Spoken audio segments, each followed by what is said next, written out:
Good evening. This is the Lake Bluff Board of Education regular meeting, January 22nd, 2013. Al, could we have a roll call? Mary Jane Brady. Present. Gary Carney. Al Pfeifhouse, present. Eric Wagoner. Present. Leanne Charlot. Present. Mark Berry. Present. Susan Ryder. Present. Okay. Do you want to talk about the Pledge of Allegiance? We have, Mr. Blackmer has two of our star middle school students. He will tell you a little bit about why they're stars when he does his report, and he will introduce them to you, and they will lead us in the Pledge of Allegiance. Thank you very much. It's my pleasure to introduce Sam Daly and Finn Michaelis, who will lead us in the pledge.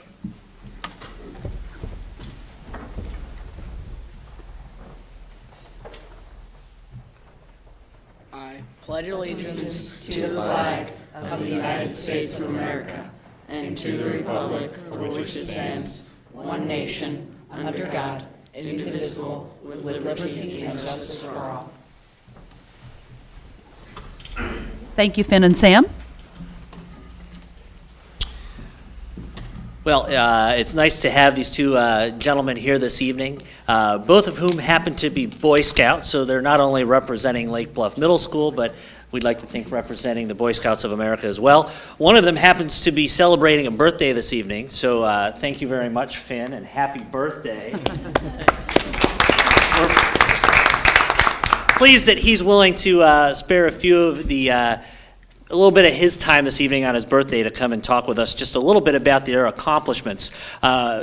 Representing the Spelling Bee, Finn is the champion of the Lake Bluff Middle School Spelling Bee, and Sam won our GOB. And so both would like to talk to you a little bit about what's involved in those two activities at the middle school. And I'll just start by telling you that you can't help but be impressed with anybody who feels confident and comfortable enough to stand up before the entire school and spell or answer questions about geography. I can tell you that I try and compete along with those guys, and they would beat me every time. I'm not ashamed to say that. They do a great job, and we'll turn things over to Finn first and let him talk a little bit about his experience with the Spelling Bee.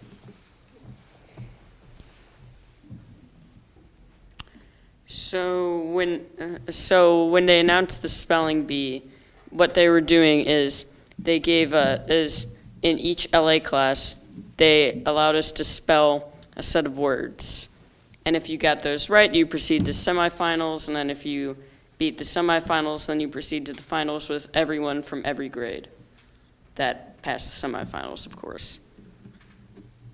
Finn, do you remember your last word or your final word from the spelling bee? The championship word? Honestly, I don't. I didn't mean to put him on the spot, I'm sorry. Oh well. You got it right, that's the good news. Second to last word was quirky. What was, they won't hear you at home, what was the second to last word? Quirky. We won't make you spell it, but he got it right. Thank you, Finn. And where does Finn go now from this point, or have you already gone to another spelling bee, or what happens? Well, I don't know much, but in spring I'm going to the regionals, and I'm going to compete there. So, Very Good luck. Good luck. thanks. Good luck and happy birthday.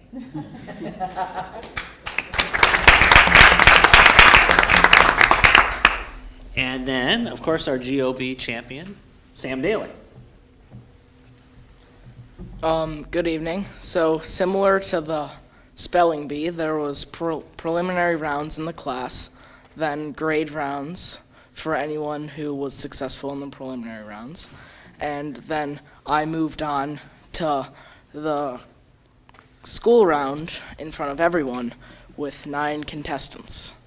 And I do remember the question I won on. It was about what 2 countries control the territory of Tierra del Fuego, and the answer is Chile and Argentina.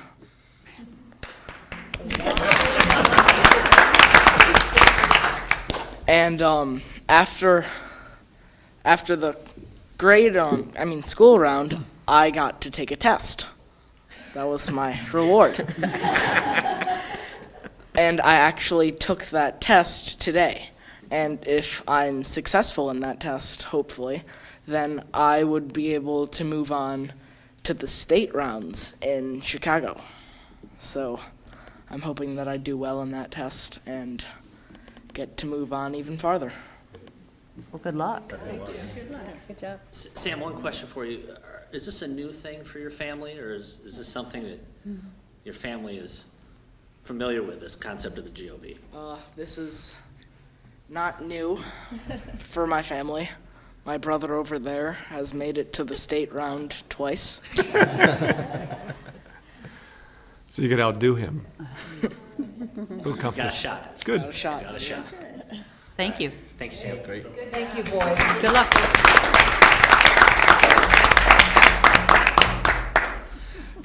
And we have let them know that they need to get home and do their homework and get settled. And have a birthday, yeah. I'm not taking any offense that they're out the door. We certainly Thank you gave very them much for a coming. heads up on that. Thank you.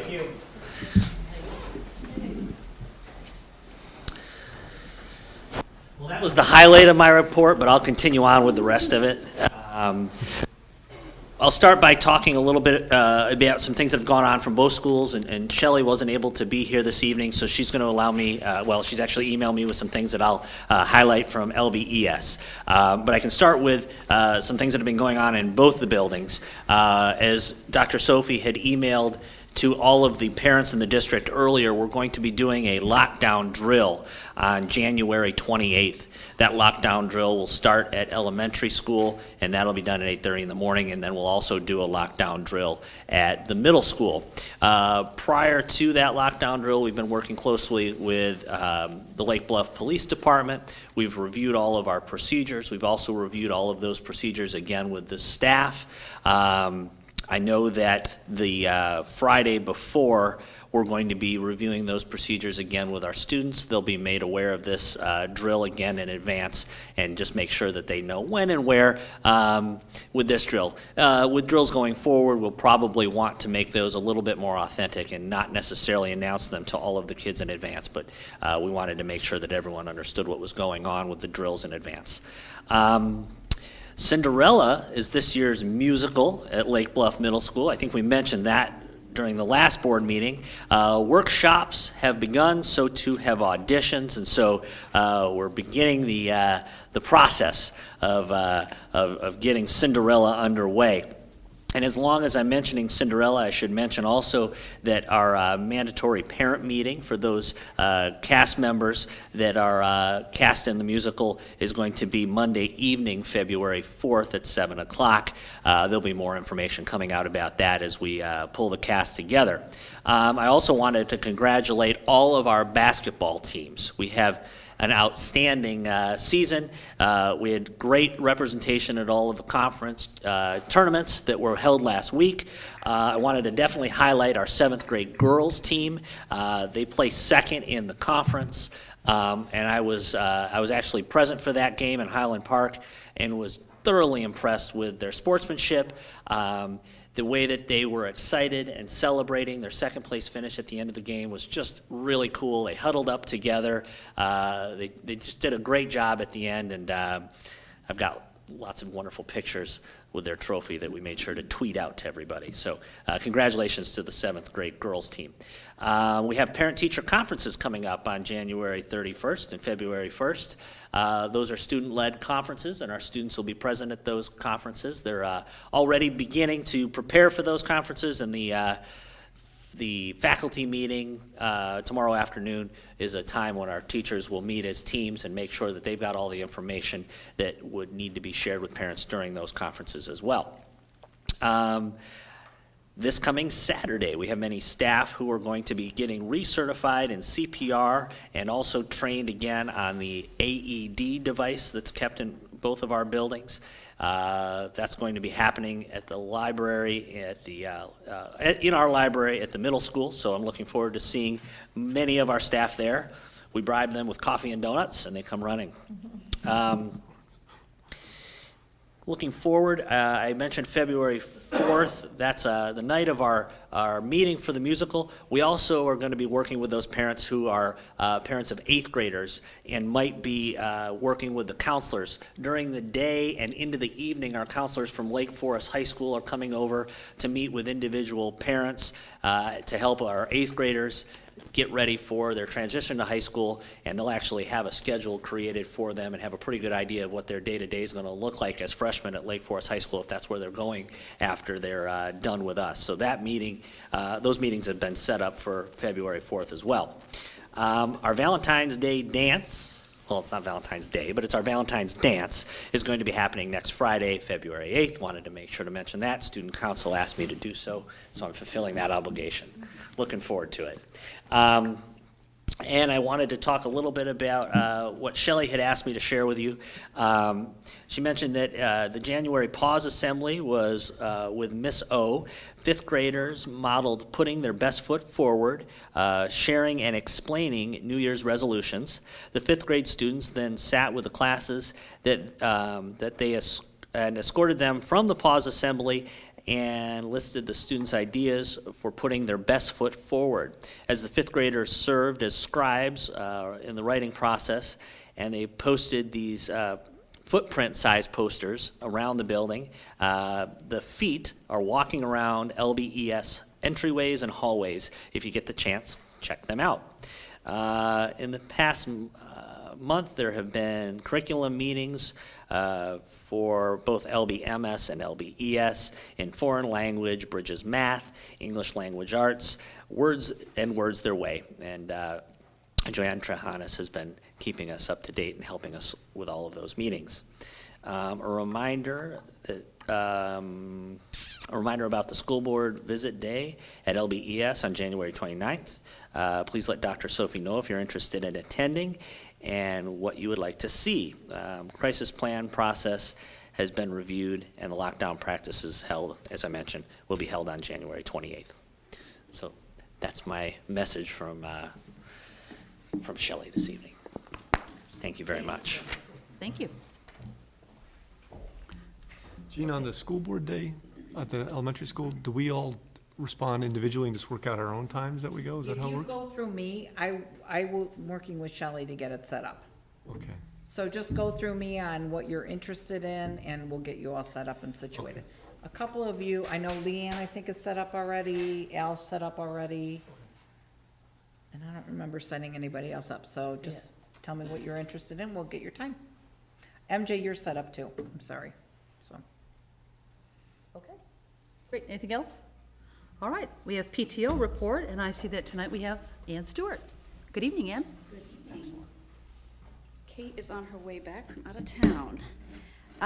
First of all, I want to mention, going back to 2012, it seems so long ago, holiday parties were very successfully managed on a rotating basis.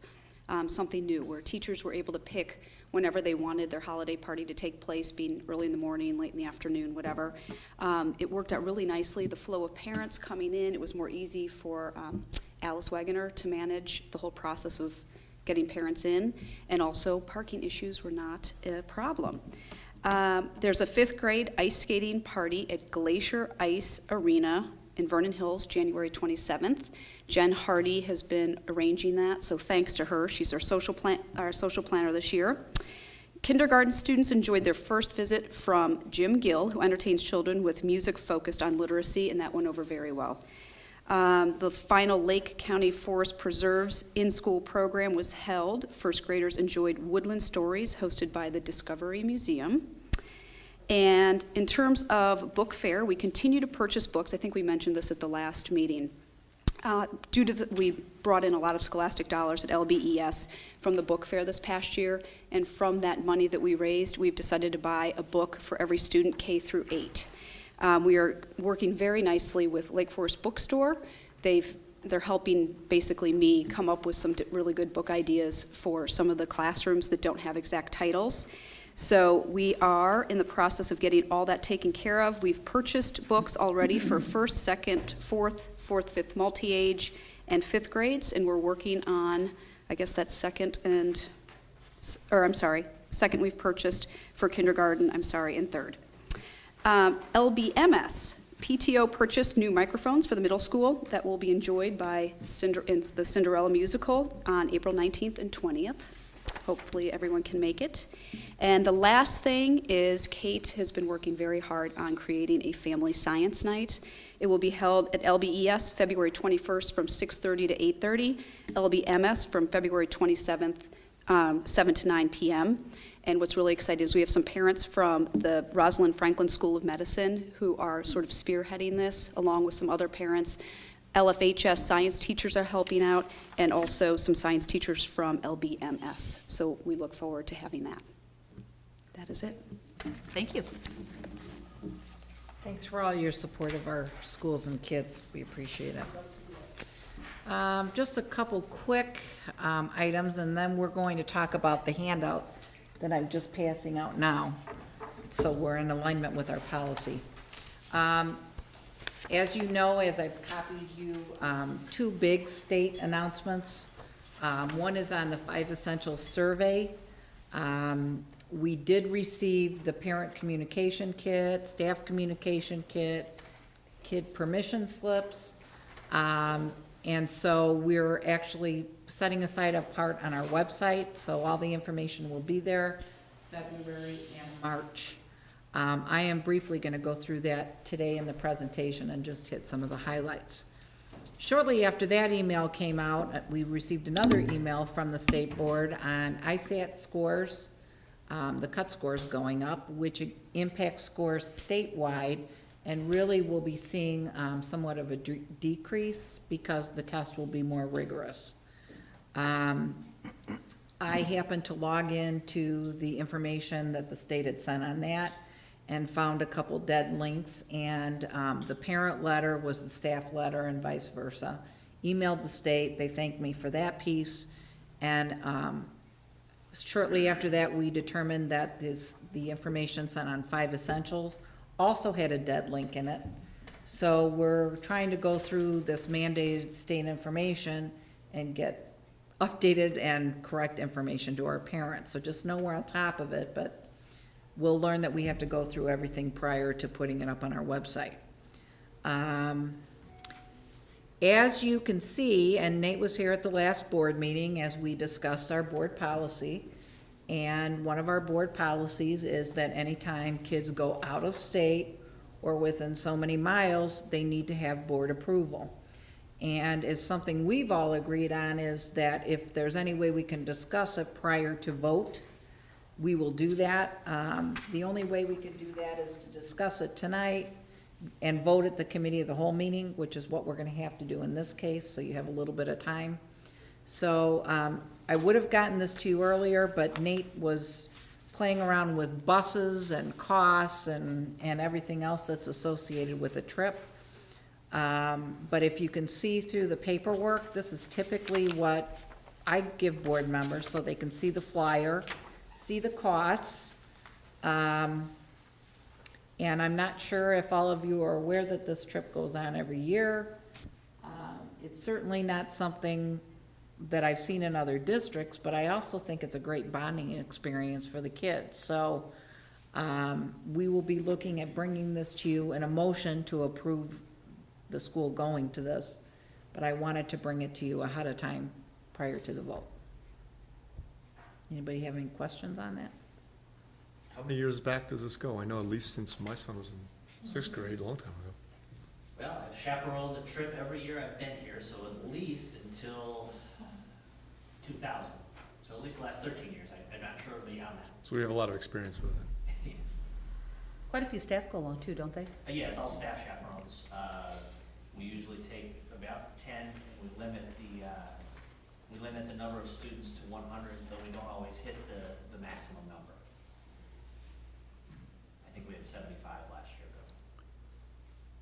It seems strange to me that the school is providing, I think it's a neat activity, and I would think it'd be great for lots of kids to go, but I'm puzzled about how that fits with the school, you know. And that might be something that we talk about. As you recall, and something I've already talked about with Terry, is we're gonna need to tweak the language because, field trips, the district's responsible for if somebody cannot afford to go on a trip. So that might be when we have to evaluate really all of our field trips, and we may, I'm finding in this district, the word survey has the same connotation as pilot. So I'm not gonna say survey, but maybe we wanna do focus groups and get some feedback from parents on what are the valuable trips, what aligns with curriculum, what doesn't align with curriculum. And Nate was very funny when he called me the next day. He said, I'm not sure if you're aware, but based upon the conversation last night, we have this ski trip. And I was very surprised because it really is a school-sponsored trip. And it seems more like something that PTO would offer. And I'm also just curious, how we handle liability of it, because skiing seems, different from going to a museum in terms of liability.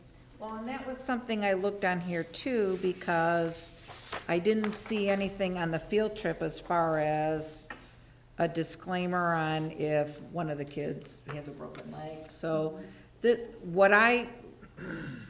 my recommendation will be to you this year, business as usual. The kids are kind of planning on it. It's been a tradition. And then I think we really have to investigate all of our field trips. Because the kids are going out of state for many different field trips. The cost may be cost prohibitive to some families. So we really need to look at the big picture. But Maybe one thing I neglected to mention too is historically it's been,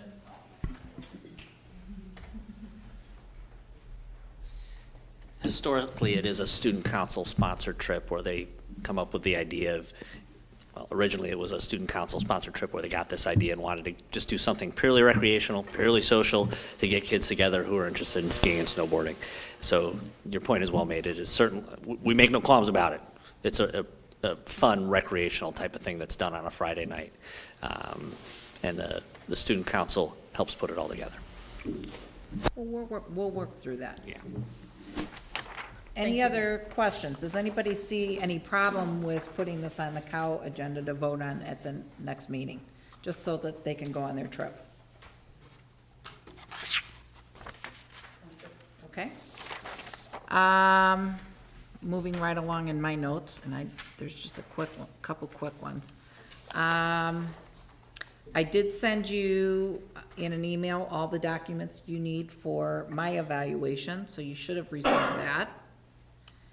And Mark and Mary Jane and I will be attending the Ed Rod dinner on Monday. Today was the last day to RSVP, but I'm sure I could sneak it in if any of you want to attend. And that concludes my report. I don't really have much to report. Welcome everyone to the new year. Hope you had a restful winter break. Ours was. It seemed like that, you could get used to the holiday and then a weekend and then a holiday and then a couple days and then another weekend and another holiday. I liked it.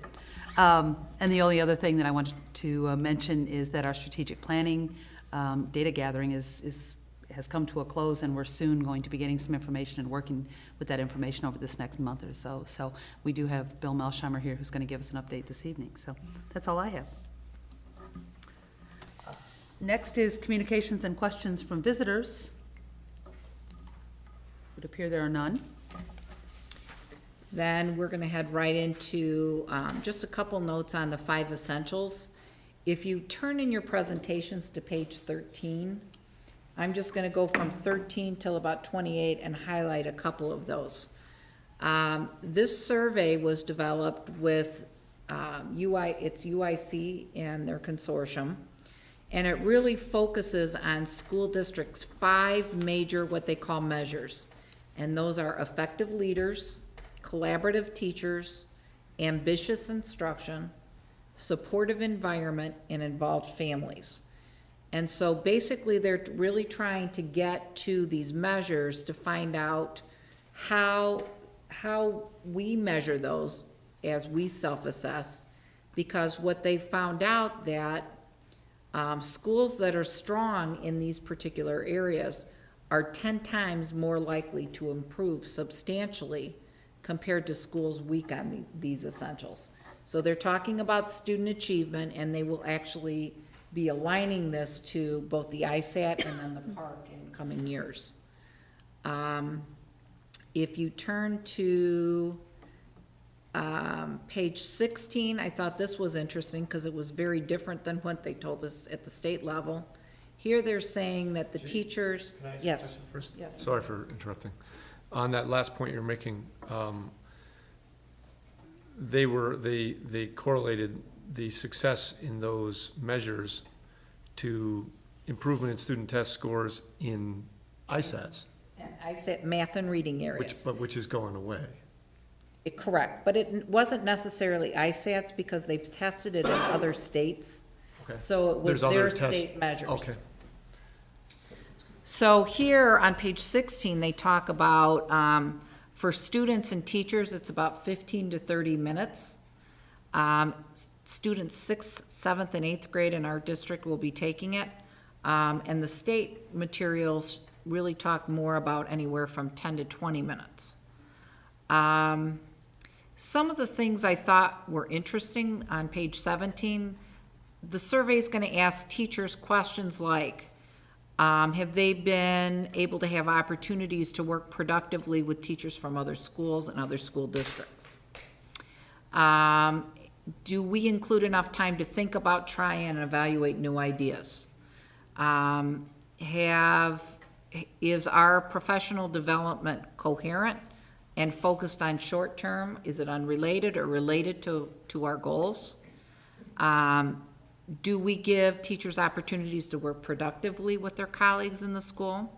And is it tied to the school improvement plan? So if you look at, and I'm going to skip down here now to page 22, again, they really talk about the 5 different measures. If you go on to the next slide, they include all the 5. Effective leaders, collaborative teachers, involved families, supportive environment, and ambitious instruction. And that's what they're trying to get to. Page 24 actually gives you some demos of questions. The U of I, UIC website is very informational on this if you're interested in some of the questions they ask. They asked administrators, what do you expect your schools to be strongest in out of these 5? And then they asked, what do you think you might have concerns on? And I thought those were good questions that we may talk about at admin team.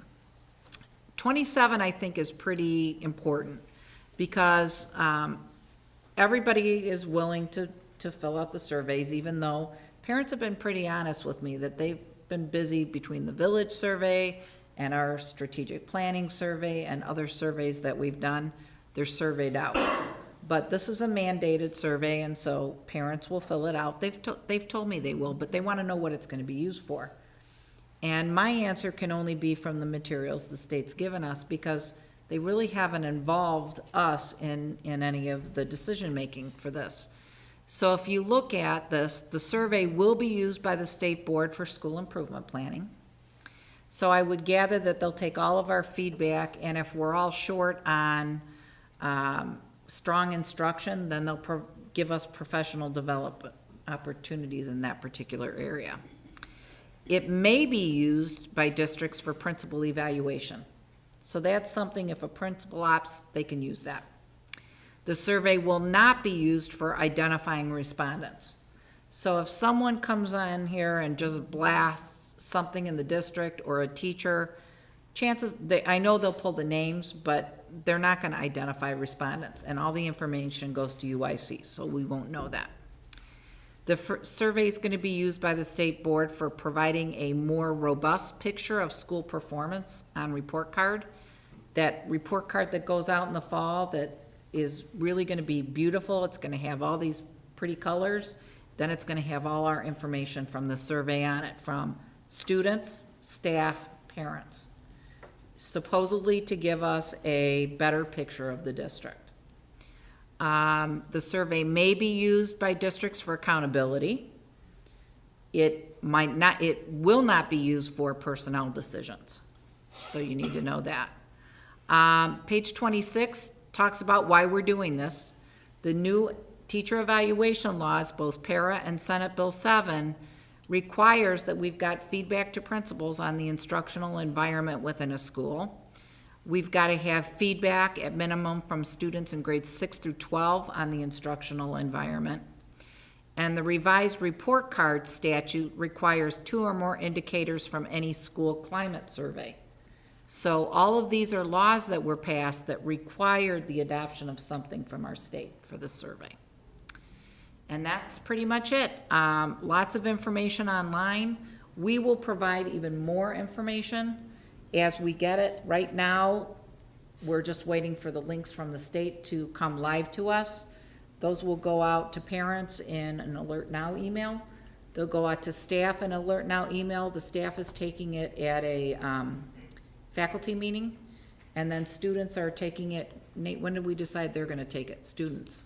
The 5 essentials? We haven't set a date for that yet, but we're gonna be looking at, I think, the second week of February. Okay. And that concludes the report on that particular topic. Any questions? Really don't have much more to report on that because they really have, I've attended one webinar. I've got another one Thursday. And that was 15 minutes and it was more on why are we doing it. So what you see is what we have. Thank you. Thank you. Okay, so we are going to move on to discussion, and we have Bill Melsheimer here to give us an update on our strategic plan.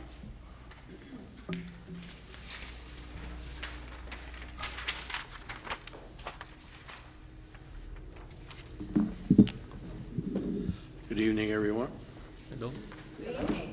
Belated happy holidays.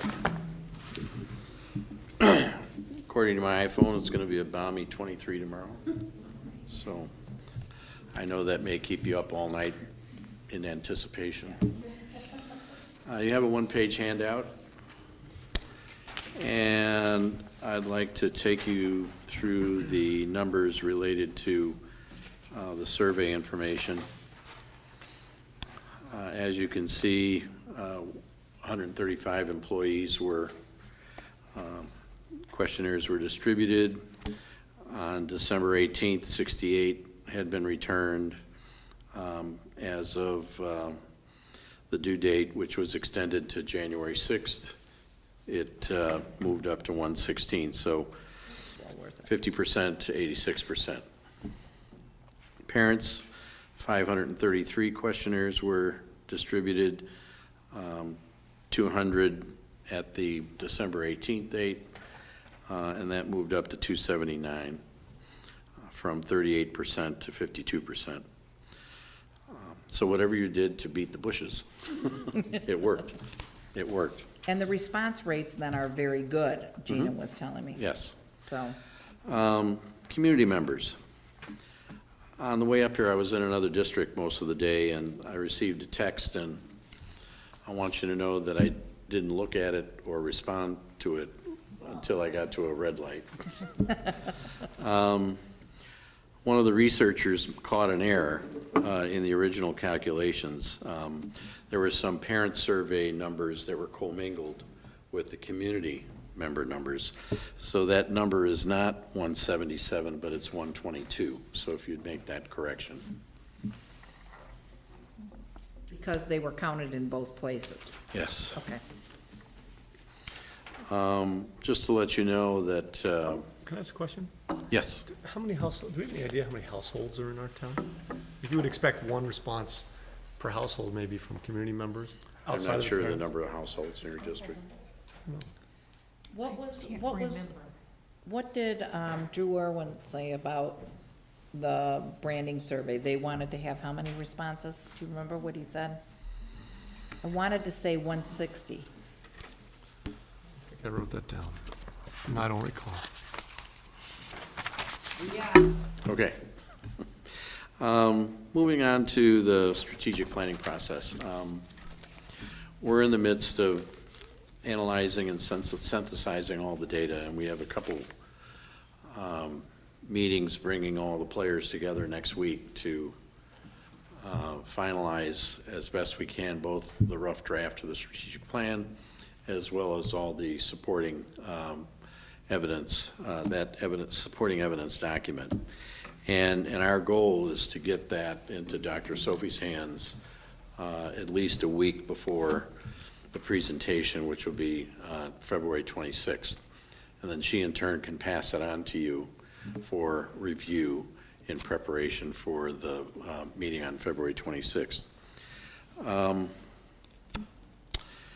That February 26th meeting,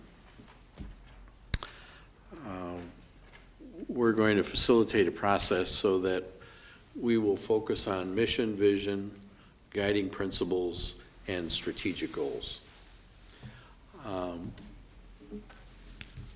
We want to give you ample time to review, to revise, to refine, but we want to move along expeditiously.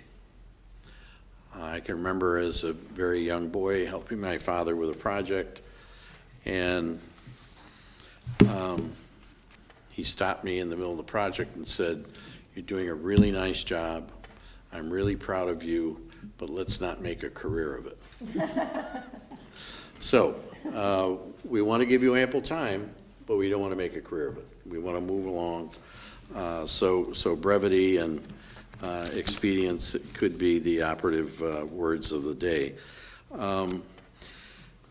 And what we want to do is we will present, as you all receive copies of these redacted documents, so that you have a sense of the format of both the supporting evidence document and what a strategic plan looks like. It's a redacted document from a district that we did a while ago, receiving their permission to share it with you. But we will make a presentation and review the research findings and then go through the draft of the document. But the bulk of the time we want to spend really looking at the mission, vision, guiding principles, and then most importantly, the strategic goals. There will be objectives that support each of the strategic goals. And we'd like you to take a look at that, at each set of objectives. And in general, we entertain your reaction. But really, what the goal of the objectives is really for the administrative team to really look at them in depth and then bring them back to you for a blessing, so to speak, before the district enters into phase 3, which is really developing action plans and prioritizing timelines about which goal and which set of objectives to attack first, developing tactics and metrics for each of the goals and the objectives. Excuse me. So we're hoping that we can move through this process and finalize it on March 5th. However, we've got a backup date, March 12th, if it's needed, and we're happy to continue the process at that point in time. So that's how, in general, it will ebb and flow. Certainly happy to entertain any comments or questions that you have. Excuse me.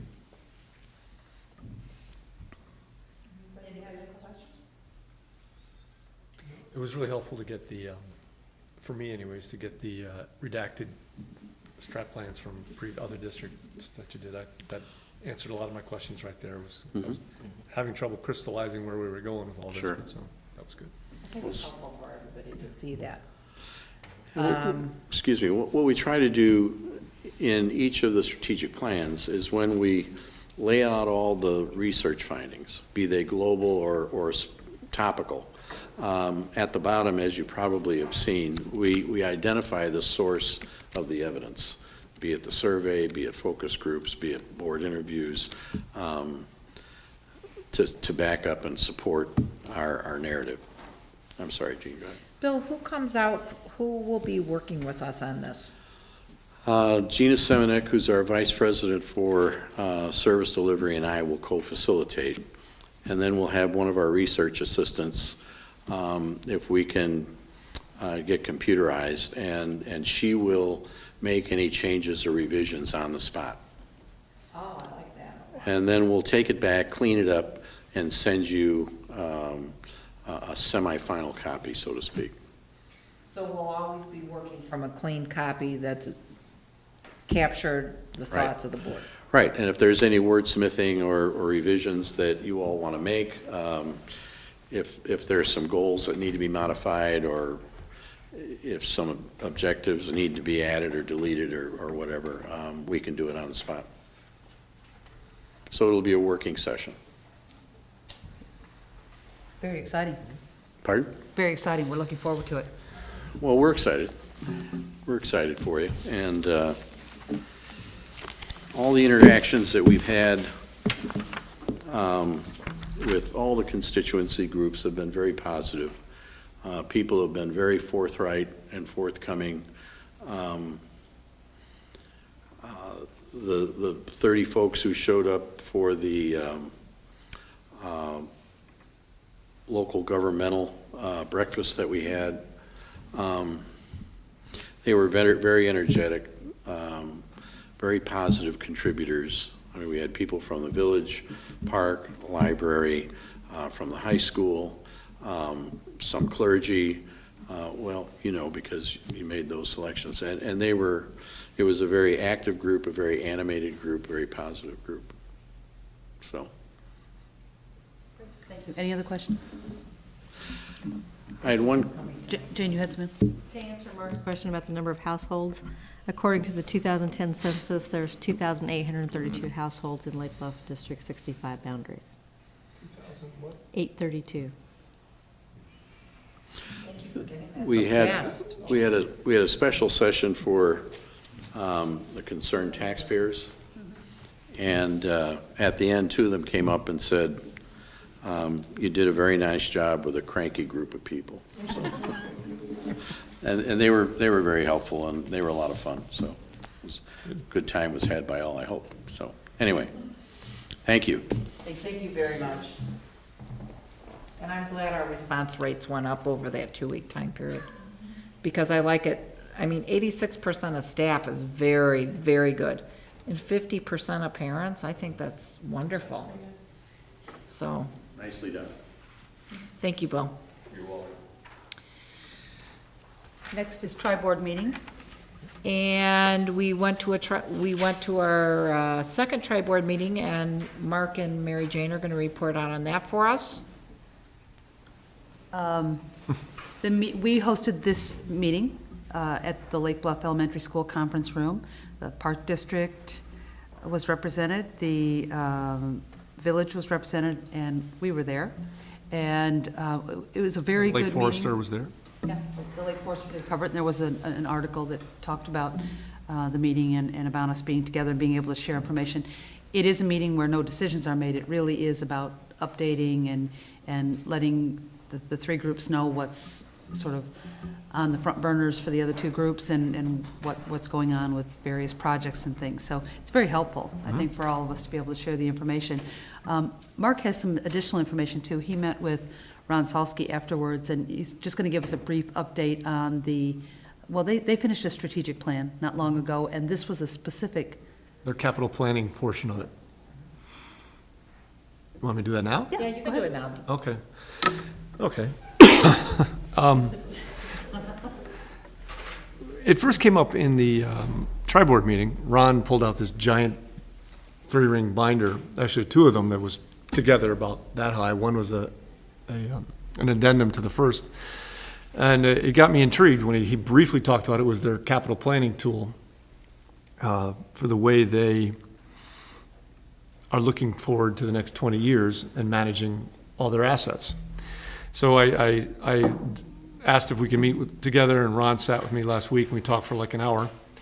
He was great, really helpful. He'll answer any questions. So anything that comes, he even said I could phone a friend, like what was that, the TV show, if we had questions tonight. We focused on two things, what they call their property conditions report, which was the big manual that got me intrigued from the very beginning, and their capital planning task force. The property conditions report is a summary of all Park District assets valued at 10 grand and over. Everything. It's a gigantic work. It's a complete asset inventory, it's a history, and it's an assessment of every one of those things. They actually hired a architectural consulting firm called ACG, the Architectural Consulting Group, to produce this report. It cost them about $20,000 and took about 4 months to complete. ACG interviewed their staff. They inspected and reviewed and evaluated every asset worth $10,000 or more that the Park District owns. They pulled and summarized all the paperwork and all the files that they have for all these things, including their warranty information.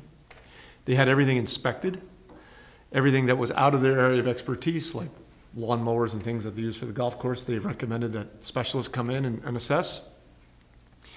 They summarized every single asset. They broke this report down by physical areas. So they had a section in their binder on the rec center, a section on the golf course, a section on the beach. And within each section, there's a written summary of the total value of the assets in that building or area, and what the long-term the 20-year outlook is for maintenance and replacement costs. And then they even have what was really cool, kind of a at a glance fold out by asset, totaling, summarizing all the over every year for 20 years, estimating what the future expenditures look like in each arena. They have budgeted funds to update this as necessary every year because they believe it's a really important document. And then this document was used by the Capital Asset Task Force, which was an 8-member task force designed to address the issue of capital planning. It's not a committee, not an ongoing committee, but a citizen task force with a specific purpose and endpoint. It's made up of citizen volunteers, board members, foundation members, some staff, and a board-approved chair. The first thing they did was identify what their purpose, their responsibilities, and their endpoint was, and all to be approved by the board. They created, their goal was to create a statement, I'm not sure the exact wording, but to create a statement of recommended resolutions and guidelines regarding capital planning. And what that was a little bit of gray area for me at first, but ultimately what they did was they came up with a statement that includes such things as a way to prioritize a prioritization strategy and weighting scheme for making capital asset types decisions. Trying to put percentage numbers to what should we be considering when we're making any decisions regarding capital assets. For example, one of the issues was one of the weighting factors was safety, 40%, federal and state mandates 20%, board member input 5%. This hasn't been approved yet, so these are just some rough cut numbers that they put in there. They said that statement would make a policy recommendation that assets require annual evaluation. It would make a policy recommendation to not build or buy new assets until the impact fees are in hand from potential changes. That final statement will be brought before the board for consideration. He says to point out that the task force does not set priorities for the board, but makes recommendations to the board, who makes all the final decisions. The task force statement will be included in an exhibit to the property consideration, what's it called, the property conditions report.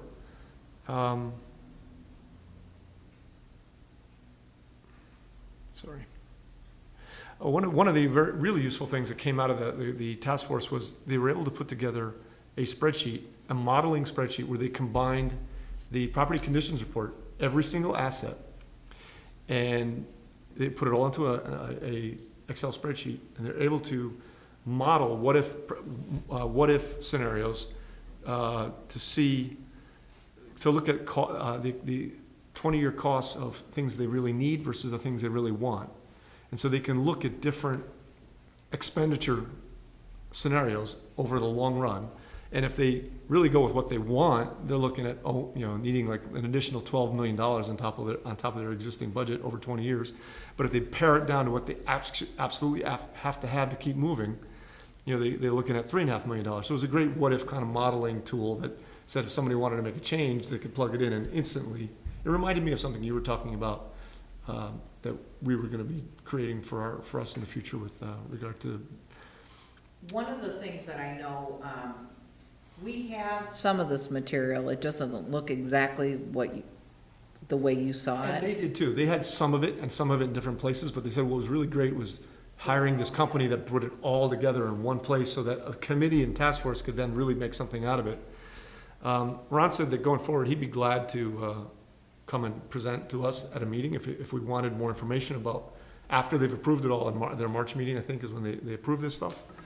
And he'll share it with us as soon as it's approved. So if we want to bring him in and ask him more questions when we get to the point where we're moving forward with this kind of thing.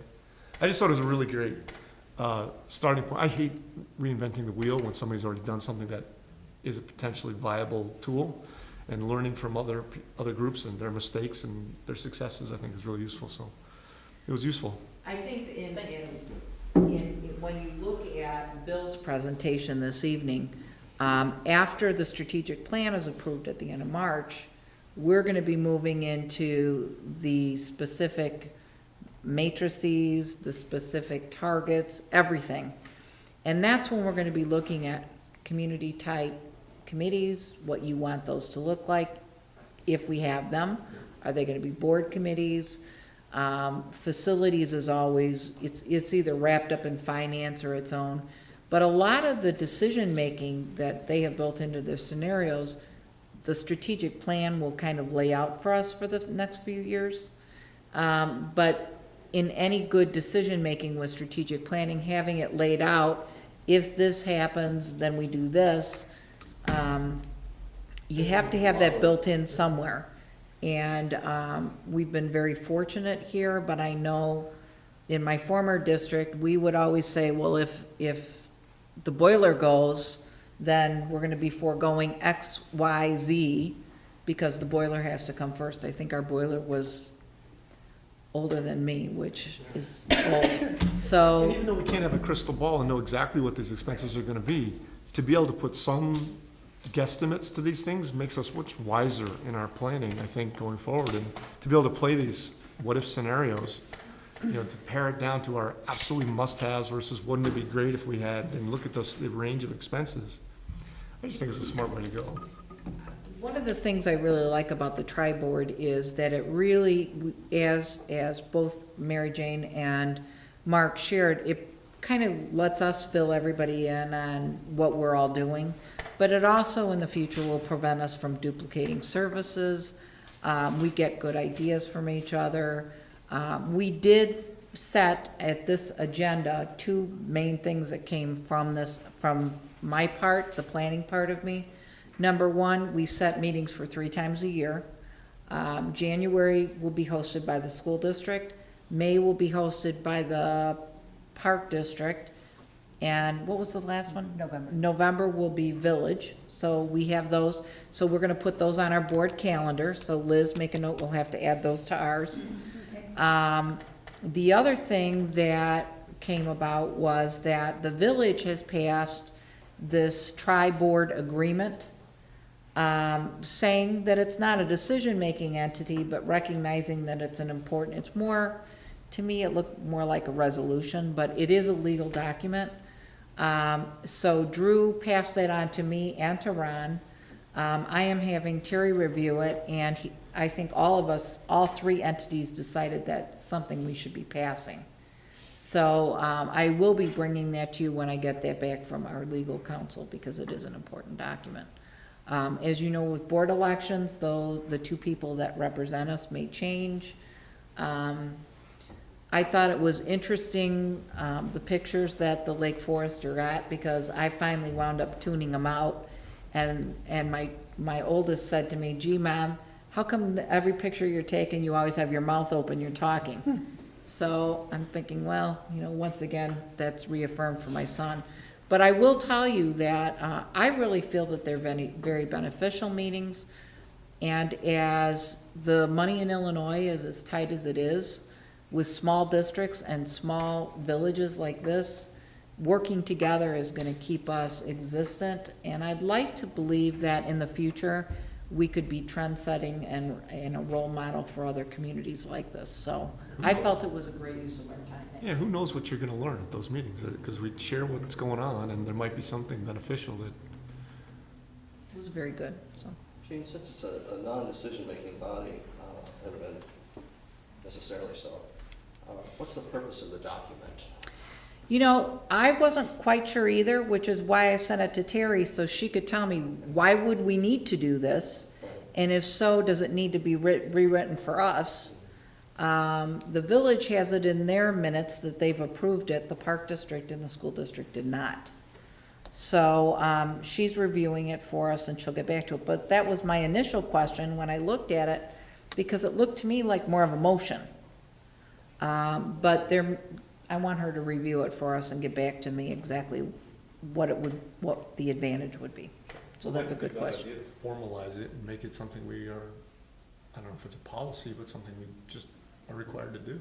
Participate in. So I'm gonna have her review it. Any questions about tri-board? Okay, let's move on. Board planning, I'm gonna walk you through this very quickly.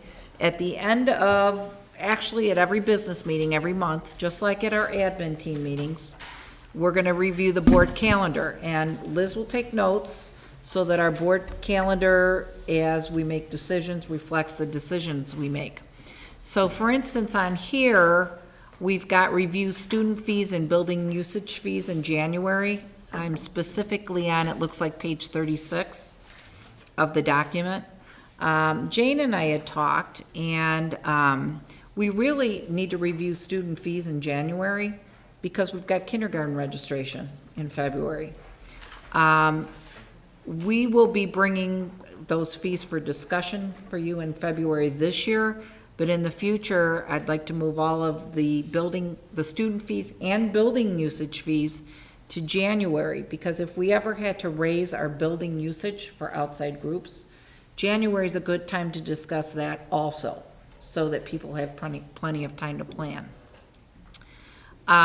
February, as we get into a role for routines, I propose that we have our staffing discussions, and you would actually approve staffing plan, a certified staffing plan in February. Notice I have student fees review, that was on from before. We're gonna keep it there for this month, but after we're done with student fees, we're taking it off February and just leaving it on January. I would expect that with strategic planning, there would be some kind of a mid-year report. I don't know what that would look like. That would be really something that, based upon what our goals are, and what you want to see as far as monitoring, we could make that decision in the future. Any questions on the January or February written? Or suggestions of things to add? Are you merging these two? I'm Going gonna go to the next one right now. Okay. That's a good question, Mark, because right now I'm seeing them as two documents. One is just the overall planning, and the other one is this year, what we're doing. Okay. So, let's move on to, actually in January, Liz, if you could put down our district hosts the tri-board meeting in January. Let's move on to my written notes.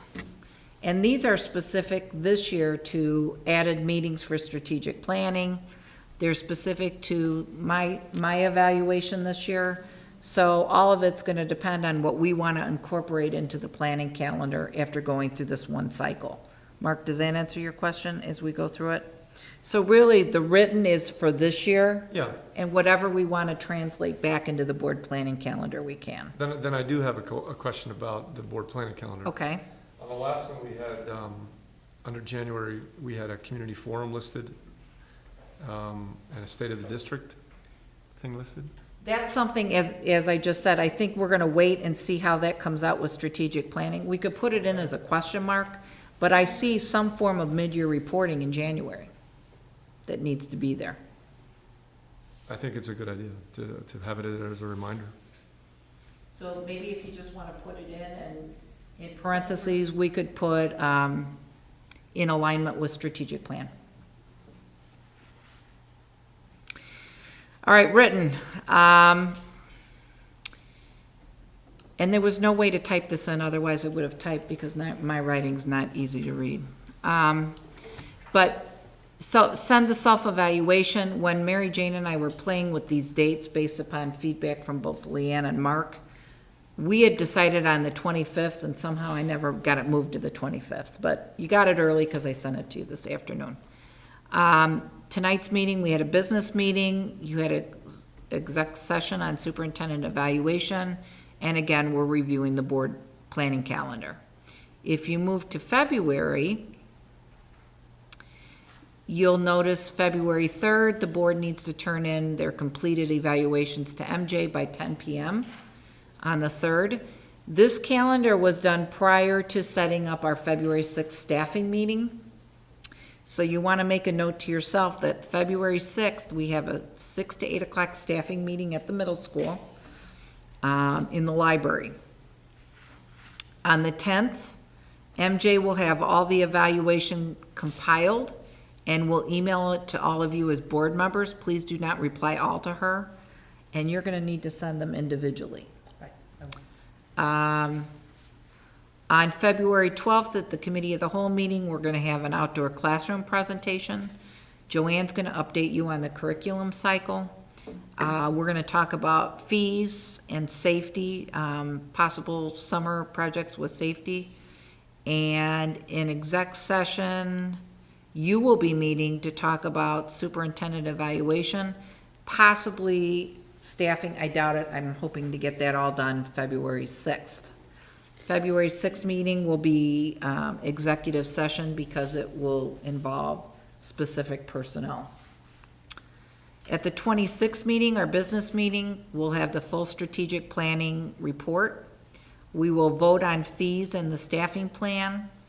I have exec session question mark if we need it, and I'm gonna give you a quiz question. What else are we gonna be doing at every business meeting?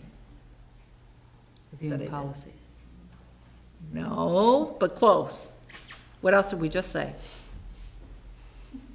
Board planning calendar? Oh, Policy possibly too, so you're all right with that. But board planning calendar at every business meeting. That way we can keep it a fluid working document that's meaningful for all of you. March 5th, we've got a committee of the whole. It's gonna be all on strategic planning, and you will be meeting with me in exec session. March 12th, remember that is on our agenda. It's set on the agenda calendar, but Bill said tonight if we don't need it, we won't have it. I like to have the time planned because I think the strategic planning is very important. On the 19th business meeting, so we'll vote on the strategic plan, we'll vote on any staffing issues that come up. There'll be an executive session regarding superintendent evaluation. Again, it's a business meeting, so what else are we discussing? Board planning. Board planning calendar. All right, we're good. We're good. And exceptional students who are here to lead the pledge and share their Thank you, accomplishments Leanne. with us. We actually are, at each of our business meetings now, we'll have students. The next meeting in February, we'll have 2 elementary students leading the pledge and being recognized for something. Thank you for reminding me of that. And then in April, we've got the 9th meeting canceled, the Committee of the Whole, and the 23rd will be the last board meeting with this board, and we'll be talking about budget assumptions. We'll be possibly talking about compensation recommendations before that, so you would vote based upon next year's compensation. And then what do I have here? The 30th, we have a reorganization meeting. And then, just so you know, May 14th, Barb Tony's on our calendar for a board workshop. So that leads us to, later on in the meeting tonight, you will be voting on an amended calendar. When you're changing regular meetings, you have to vote on a revision. You can't just change it. You have to vote on the revised calendar. So that is your update on the calendar. And it looks like, what's next on our agenda? Do we have a February 6th meeting? Yes. We do, that's the staffing meeting. So it's, And that's not on here because we didn't have that set when I did this document. Jean, a couple questions? Yes. On the board planning calendar. Did we have did I miss it, or is there like a state of the district put into this somewhere? That's what we put in, Liz just put it in as far as some kind of a report on strategic planning in January. Okay. And then, should we formalize, as a way to keep our strategic plan alive for the rest of time, should there be some kind of formalized entry in our monthly, in our meetings to somehow Yes. include that, quarterly, monthly, I don't know how you do it, but What happens with, as you vote, we're gonna take the strategic plan and say, okay, in order to monitor this, what months do you need data and what does that need to look like? And then there will be parts during the year that every year you'll reevaluate those goals, because you may need to tweak them. yeah. So that will be on here, we need to see what the strategic plan looks like. Usually that would be, if you have a mid-year report, it's usually shortly after that, because you're reviewing the data and saying, you're not throwing a goal out, but maybe you might be changing it based upon new feedback. So we'll get it on there just depending on when we Yes. see it, okay, all right, thanks. Moving right into policies, because I picked the easy ones for this month, because the discussion ones were gonna always be in COW meetings. I picked the very easy ones. If you look at the very first policy, which I need to scroll down to, that is policy 2.20. The only thing that's different in 2.20 is Terry's addition of number 4, making sure there's a fluid strategic plan to monitor the district's activities. Otherwise, it's exactly what we had before. The other policies that I have in here, I took the most recent press policy and put those in. So I wanted to see if you had any questions, because we can consider this first reading for these policies. Then you'll see them again next month. Questions? They're pretty easy. All right, so with that in mind, I went through those, so now we're ready for action. Okay. Everybody okay with the policies here for this evening? Okay, and then we'll see them in February For the for, February business meeting. for a vote. More policies, though, at the COW for discussion.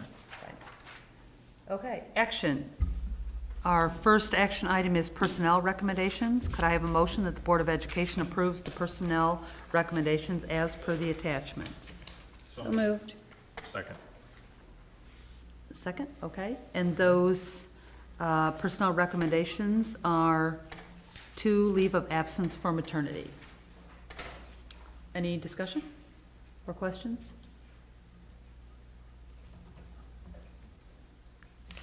Alf, we have a roll call? Susan Ryder, Yes. Mark Berry, Yes. Leanne Sherlow, Yes. Eric Wagoner, Yes. Al Whitehouse, yes. Mary Jane Brady, Yes. Okay, next action item is approval of the revised board meeting calendar for 2012-13, which we've just been discussing. Could I have a motion that the Board of Education approves the revised board meeting calendar for 2012-13 as per the attachment? So moved. Second. Any discussion or questions? Is that cancellation, is that the only change, April 9th? April 9th, the addition of the reorganization meeting and the addition of the strategic planning extra meeting. Remember that the February 6th meeting was added after this was done? And the February 6th meeting is a special meeting. Yeah, it's a special It's meeting. not a regular meeting. Right. So, any other questions or discussion? I think we just do a voice vote on that, can't we? All those in favor? Aye. Opposed? Motion carries. All right, consent agenda. Every month, the board can choose to place items that are either recurring, such as the approval of previous minutes, annual responsibilities, such as the appointment of school treasurer for the next year, or terms of a regulatory nature that must by law be approved by the board. These items can be combined into one motion and passed together as part of a consent agenda. The board regularly screens its consent agenda each month and removes motions from it that in the board's judgment might otherwise require discussion or public comment. Could I have a motion to approve the items on the consent agenda? So moved. Second. Okay, and those items on the consent agenda, which should be showing on the screen, are regular meeting minutes from December 18th, 2012, public hearing for application for waiver of mandate minutes, December 18th, 2012, Truth and Taxation meeting minutes, December 18th, 2012. Closed session meeting minutes, A, for December 18th, 2012. Closed session meeting minutes, B, for December 18th, 2012. Committee of the Whole meeting minutes for January 8th, 2013. Closed session meeting minutes for January 8th, 2013. Destruction of closed session tapes for June 14th, 2011 and June 23rd, 2011. The P-card report, bills payable, the treasurer's report, and activity reports. Any questions or discussion? All right, Al, can we have a roll call? Eric Wagoner. Yes. Al Pfeifhouse, yes. Mary Jane Brady. Yes. Susan Ryder. Yes. Mark Berry. Yes. Leanne Charlotte. Yes. Motion carries. And the last item we have is information. We had several FOIA requests this month. One from Linda Blazer of the Lake Forester requesting information regarding Board of Education candidates for the upcoming election. One from Lenny Jarrett of Champion News requesting information about the upcoming Board of Education candidates for the election. And Catherine Smizer from NBC5 Chicago requesting information regarding the use of private taxi companies to transport special education students. And then new business. Does anybody have any new business? I did want to share, because I have not been able to get out an email to all of you. As you know, Joanne Trohanis is very, very close with her, her family, and her uncle did pass away last night. So we will be sending something in memory of her uncle. So I did want to mention that to all of you. Thank you. Any other new business? Old business?